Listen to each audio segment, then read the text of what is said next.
Good morning, students. How are you? Welcome to the English class.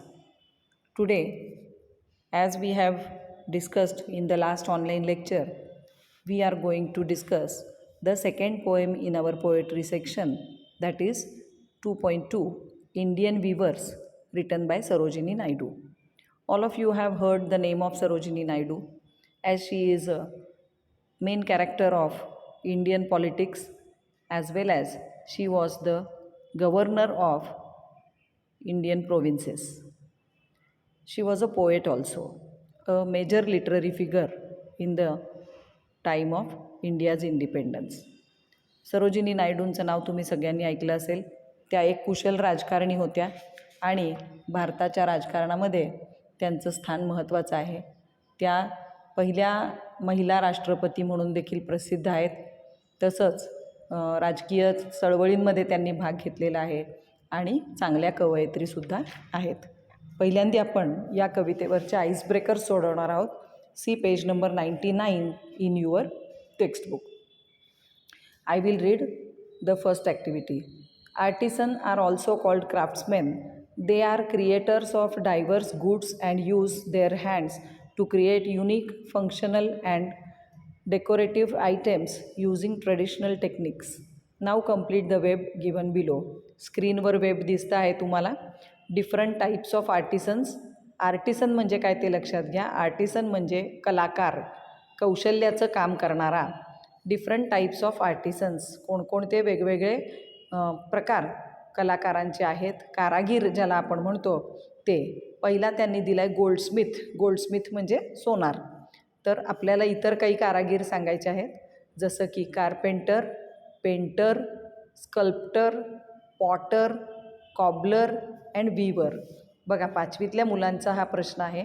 Carpenter म्हणजे सुतार, painter म्हणजे Rangari, sculptor म्हणजे शिल्पकला करणारा, पुतळे वगैरे, पॉटर म्हणजे भांडी बनवणारा, कॉबलर म्हणजे चपला वगैरे करणारा, चांभार, आणि वीवर म्हणजे विणकर.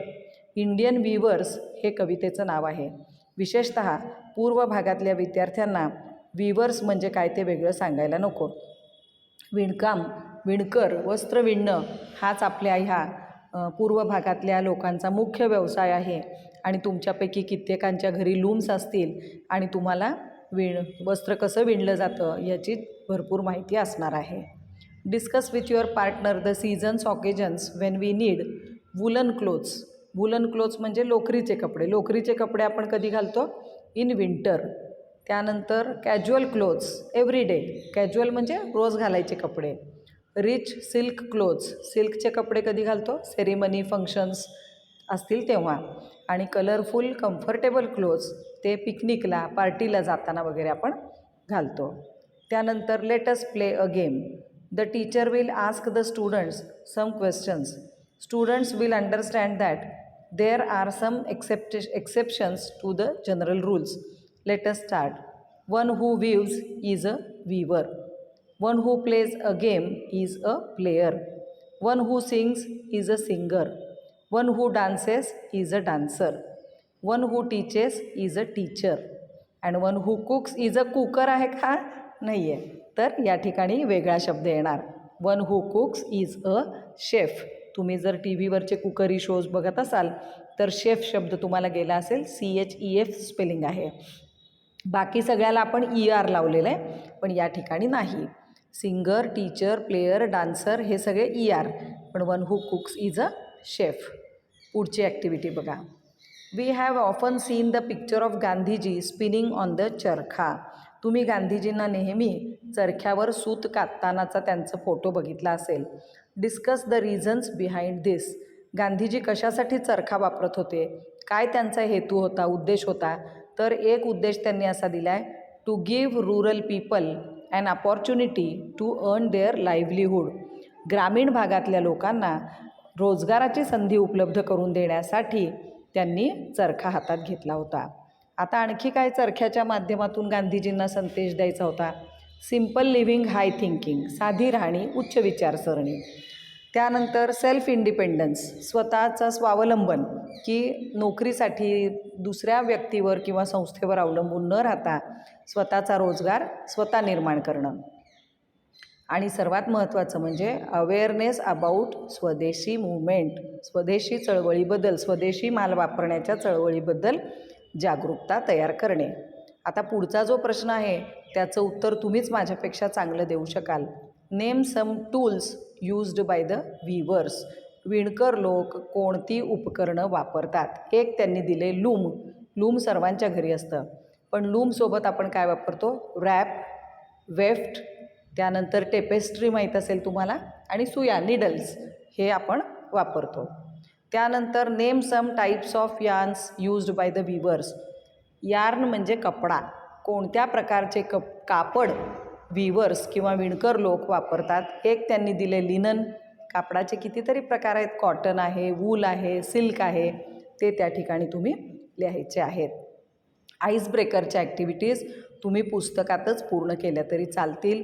सगळ्या सोप्या आहेत, अवघड असं त्याच्यामध्ये काहीही नाही.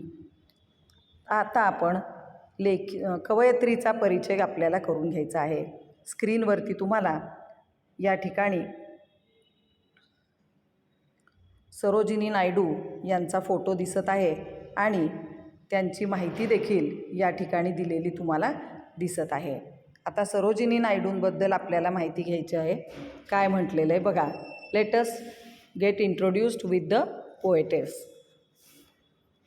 Sarojini Naidu born in 1879 and died in 1949.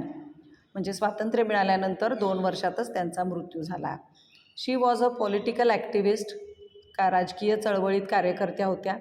Feminist and the first Indian woman who became the president of the Indian National Congress. भारतीय नॅशनल काँग्रेसच्या पहिल्या राष्ट्राध्यक्ष त्या बनल्या. She was an important figure in India struggle for independence.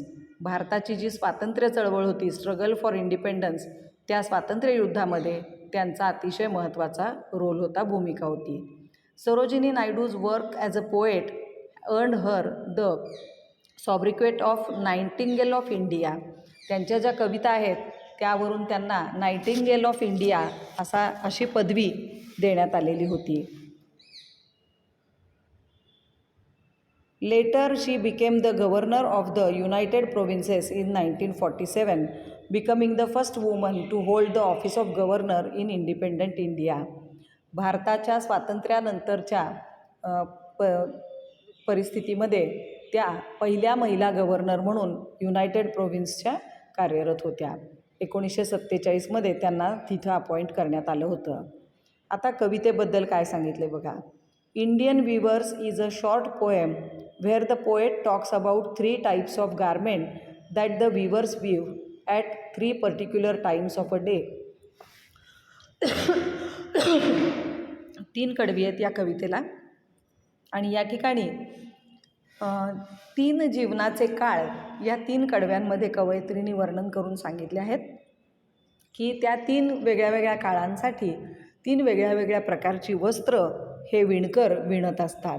आता ते काळ कोणते आणि कोणत्या प्रकारचं वस्त्र त्या काळाला विणलं जातं. Each stanza of the poem represents the 3 important events of human life. Birth that is childhood, adulthood that is young, and death that is old. लहानपण, तरुणपण आणि म्हातारपण या 3 अवस्था मानवी जीवनाच्या या 3 कडव्यांमधून कवयित्रीने वर्णन करून सांगितले आहेत. The colors mentioned in the stanzas are very significant as they indicate the moods related to the events.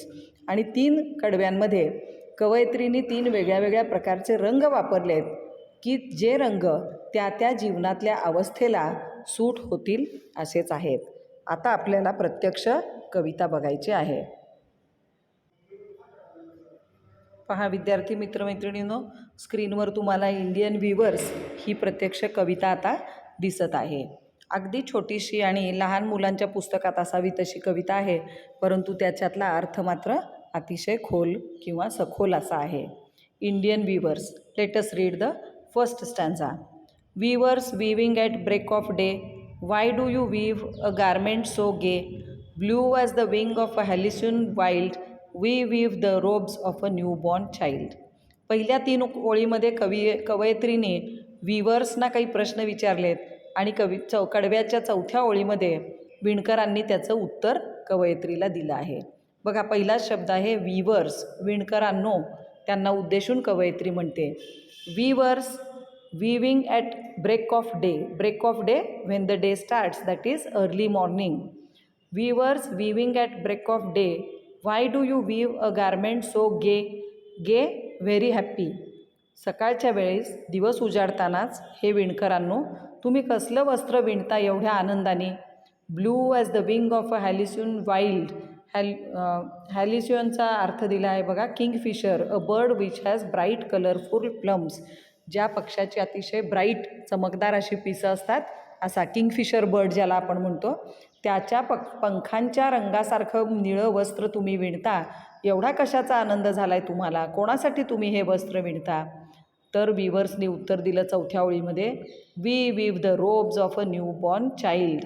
आम्ही नुकत्याच नवीन जन्मलेल्या बाळासाठी रोब म्हणजे त्याला गुंडाळायचं वस्त्र बनवतो आहे. बघा, पहिलं कडवं परत एकदा. Weavers weaving at break of day. Why do you weave a garment so gay? Blue as the wing of a halcyon wild. The poetess asked the weavers that very early in the morning, why are you weaving this garment, this cloth, with such a happy mood? And you are weaving a blue colored cloth. For whom you are doing it? The weavers answer, they reply, we weave the robes of a newborn child. We are weaving this cloth for a newborn child. That is the beginning of life, and so we are very happy. See the second stanza. Weavers weaving at fall of night. Why do you weave a garment so bright? Like the plums of a peacock, purple and green, we weave the marriage veils of a queen.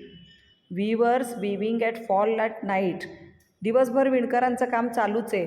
आता कवयित्री म्हणते की संध्याकाळच्या वेळेला हे तुम्ही कोणासाठी वस्त्र विणत आहात? Why do you weave a garment so bright. आणि तुम्ही विणत असलेल्या वस्त्राचा हा रंग किती चमकदार आहे. Like the plumes of a peacock. कोणाच्या पंखांसारखा आहे? मोराच्या पंखासारखा आहे. पर्पल अँड ग्रीन, जांभळा आणि हिरवा अशा रंगामध्ये तुम्ही मोराच्या पिसाऱ्याप्रमाणे तुम्ही काय करत आहात? वस्त्र विणत आहात. तर वीवर्सनी उत्तर दिलं, we weave the marriage veils of a queen. आम्ही राणीच्या लग्नासाठी तिचा बुरखा किंवा डोक्यावर घेण्याचं वस्त्र विणत आहोत. बघा, this is the middle age young stage of life where everything is colourful.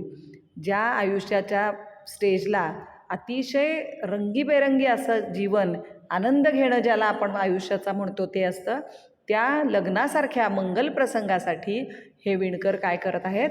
मोराच्या पिसाऱ्यासारखं वस्त्र विणत आहेत. पहिल्या कडव्यामध्ये होतं चाइल्डहूड, आता आहे यंग एज, यूथ, तारुण्य.